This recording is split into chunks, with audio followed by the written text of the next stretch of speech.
Let me ask you something that most people are too embarrassed to even whisper.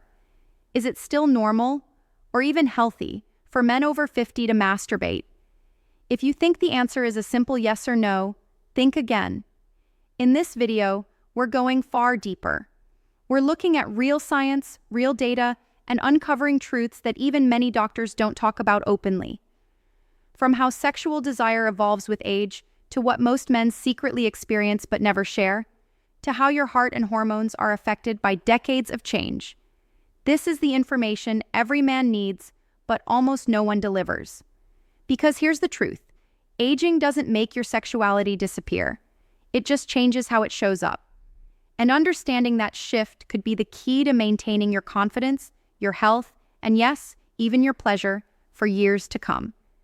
So if you're over 60, or you care about someone who is, don't scroll away. This is not just a video. It's a wake-up call about your body, your well-being, and your future. Let's get into it.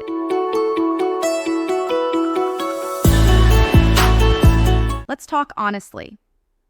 The more compelling question is this. Do men in their 70s and beyond still want to engage in sexual activity, including masturbation? And if they do, what should we know about how it relates to sexual function, emotional well-being, physical health, particularly heart health, and overall quality of life? As a physician, I spent time exploring the clinical literature and recent data to illuminate an area of human behavior that still, surprisingly, receives little serious research attention. Yet, it touches on identity, dignity, and the core of what it means to age with grace, health, and vitality. Let's begin by acknowledging what we already know. Everything in life changes with age, our muscles, our bones, our memory, and yes, our sexual health too. Decline is a natural part of this journey, but decline does not mean disappearance, nor does it mean dysfunction is inevitable or irreversible. A landmark 2010 U.S. population-based study looked at sexual behavior in men and women between 15 and 90 years old. When we isolate the data for men aged 70 and older, it's illuminating. About 30% had masturbated within the past month, and nearly 50% had engaged in it at least once over the past year. Now, it's helpful to compare those figures to men aged 25 to 30. In that group, nearly 70% reported masturbating in the previous month, and over 80% had done so at least once in the past year. Yes, the numbers are lower in the older group, but they are far from zero. That tells us plainly, the desire for sexual expression persists. A more recent study from Norway, published in 2021, reconfirmed these findings. Out of over 4,000 participants aged 20 to 90, a subgroup of 340 men over 70 painted a similar picture. About 23.5% had masturbated in the prior month. Curiously, the lowest reported rates of masturbation were in men under 30. That's right. Only about 5% of men under 30 in that group had masturbated in the prior month. It's an unexpected twist, isn't it? So, why might that be? The reasons, as we are learning, aren't purely biological. They involve mental health, emotional wellness, partnerships, medication use, and even societal norms and personal stress. The idea that masturbation is always about sexual satisfaction is overly simplistic.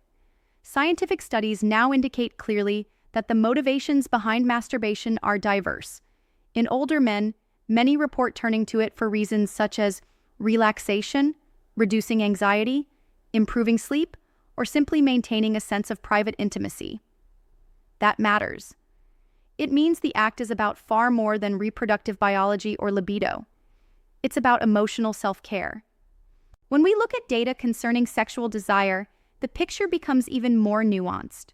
A 2020 meta-analysis published in European Urology Focus, which included 75 different studies, found a broad range of outcomes across all age groups. While yes, there is a general trend of declining sexual interest with age, the range of individual experiences remains enormous.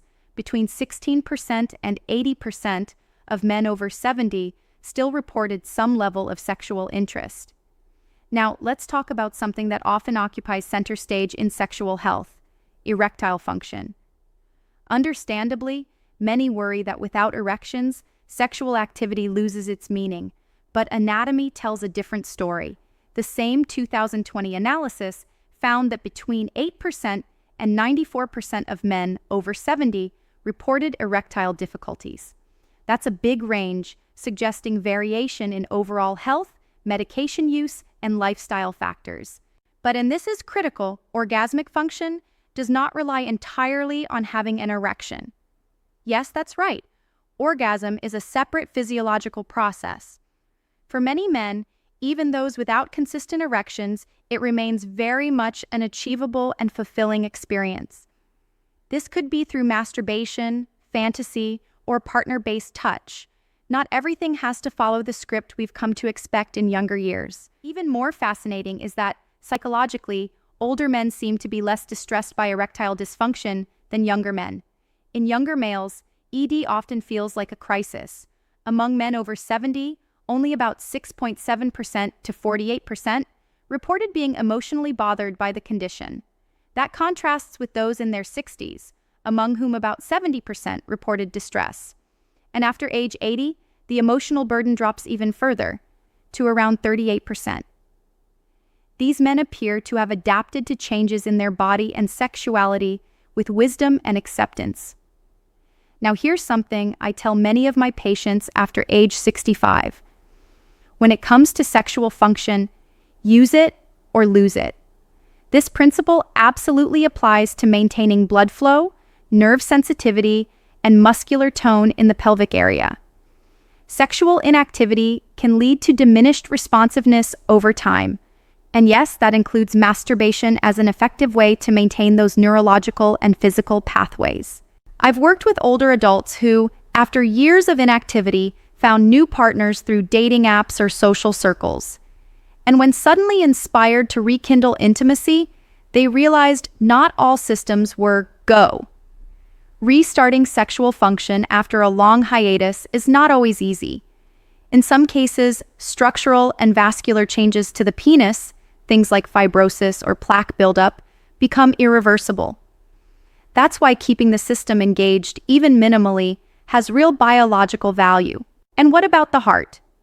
That is, after all, a common concern for many older adults when considering physical activity of any form, including sex. The latest cardiology guidelines indicate that most men in reasonably good health can safely engage in sexual activity, including masturbation. However, as always, individualized assessment is key. If you have known cardiovascular risk factors, I urge you to sit down with your personal physician for a meaningful conversation. A video can't replace personalized medical advice. So let's recap with heart and honesty. Masturbation is not harmful for older men. Far from it, it may be part of a healthy, balanced lifestyle. For those who still experience desire, it can provide emotional relief, contribute to physical health, and help maintain an engaged, dignified relationship with one's body. But just as importantly, if you no longer feel the desire to engage in it, that's completely normal too. There is no right or wrong way to age sexually. The variability among individuals is immense. What's empowering is knowing that you're not broken, you're not alone, and above all, you are not abnormal. Take care of your health, ask questions, stay connected with your body, and never let shame dictate how you feel about your natural human needs. Your body is still yours, and it still deserves respect, pleasure, and understanding. Thank you for spending this time with me. If you found this helpful, I encourage you to share it with someone who might benefit. And remember, your health isn't defined by your age. It's defined by your awareness, your choices, and how you care for yourself today.